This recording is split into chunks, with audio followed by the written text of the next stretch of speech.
Vegas freaks me out. I'm always here. I come to Vegas all the time. It's such a weird place. They don't have any clocks anywhere. There's no lights or windows anywhere. On the casino floor, you don't know what time of day it is. You have to walk through the casino floor to get anywhere. To your room, to get to food, shopping, to leave the casino. They'll put the Uber pickup on one side of the hotel, the parking garage on another, and they'll have the front desk on a third side. Most of the hotels here are shaped in this triangular spiral thing because it allows for the most rooms with views. But those 3 points always have the main thing you need. Like, they're always at opposite ends. The guest elevators will be centered in the middle. So if you come off an Uber or you come out of the parking garage, you have to walk across the floor to go to the middle where the guest elevators are. And then if you want to go to like the train, it's on the opposite end from where the Uber is and stuff. It's like the whole thing is a giant maze. It's deliberately designed that way to get you to walk through the casino floor as much as possible, because when you're on the casino floor, you're spending money. And a lot of these rooms are very cheap because they're subsidized by that experience.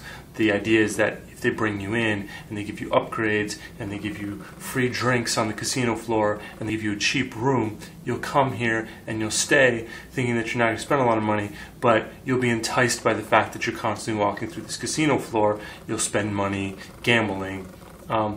They'll keep you gambling as long as possible by getting you drunk off free drinks, giving you free massages on the casino floor, having you lose track of time because you can't see the sun, you can't see if it's day or night outside, you can't see any clocks. You're not allowed to use your phone when you're at the tables. It's just this whole crazy thing that puts you in this zone. Like, if you know that's what it is, then like, cool, that's what it is, and you plan for that.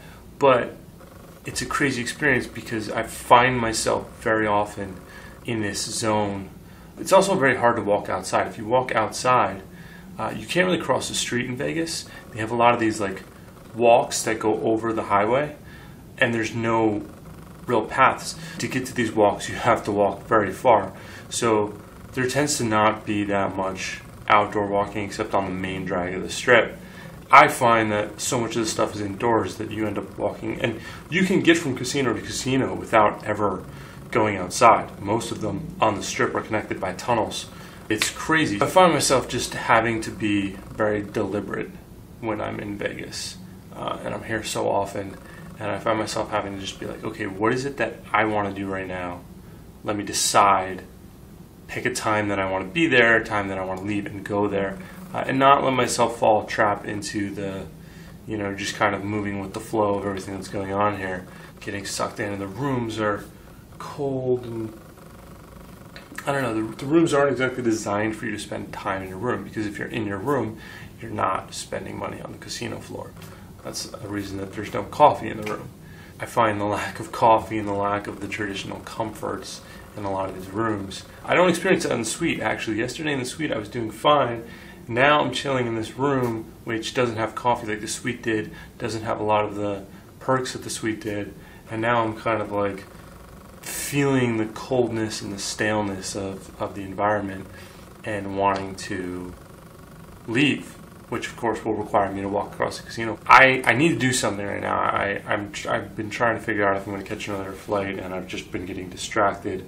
My ADD is taking over, and Vegas fuels the hell out of my ADD, because if there is a place that is not good for someone with ADD like mine, it's Vegas. That being said, I'm all about chasing the things that scare me and that freak me out and that challenge me.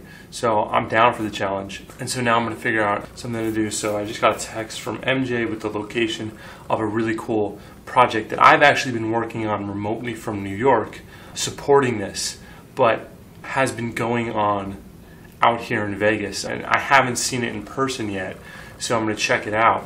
Basically what this is there is a hotel in Las Vegas, the Stratosphere Hotel, which sits at about, I would have to Google it, but I'm sure it's about 1,100 feet, which is pretty freaking tall. And it has an outdoor area that goes around in a circle where you can walk outside. We're dubbing it the Strat Walk. And we're developing this gag, which basically, it's been done before in some places, and it's kind of crazy.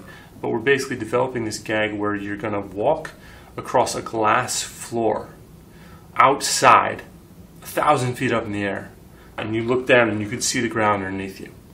And as you're walking on it, as soon as you take a step, all of a sudden under your foot, the glass starts to crack. And you hear it crack, and you see it crack, and you feel the ground start to shake, and then it starts to crack a little more, and a little more. The whole thing is just this gag to, you know, scare you and freak you out, which seems to be the theme of the Strat. They have a lot of, like, you can bungee jump off the top of it, and they have a roller coaster up there and all these, like, thrill rides. So this is another thrill attraction that we're working on. And I don't know if it's going to happen. It's still in the development phase. But some of the guys at Bravo have designed content for it. I've done the sound design. I actually created the sound of the glass cracking, exactly what it's supposed to be. I designed all the rumbles and the vibrations that you would feel to make it realistic. And I've been helping remotely support kind of how the technology and the design would work of feeding this imagery in. And the way it would work is basically the glass would be made up of these transparent TV screens that you can see through, but when we feed content through it, you can see the cracks. So you would see the cracks that would be video files that would have an alpha channel or a transparent channel where you would see through, and the transparent TV, it would show you through to the ground below you. So a couple of the guys have built this demo of this out here in Vegas, which I haven't actually seen in person yet, although I've developed all of the content for it. And I've remote connected into the computer from New York and kind of like helped build out the system, but I haven't seen it in person. And so what they did is in this warehouse, put these screens, built this like fake walk where it has these transparent screens. Trump rally? Yeah. Airport block. I-15 somewhere block, you know. Yeah. And all the people stuck right there. Sometimes 30 minutes, 40 minutes. It's crazy. Yeah, it took me a while to get out of here. I didn't realize this was. So anyway, the point is, I'm gonna get some food. I'm starving. I'm gonna hit up Javier's, which is my favorite Mexican restaurant in Vegas, here in the Aria Casino. Get some guac. Their guac is amazing. Get myself some carne asada, and try to chill out for a little bit before I hit the strip. And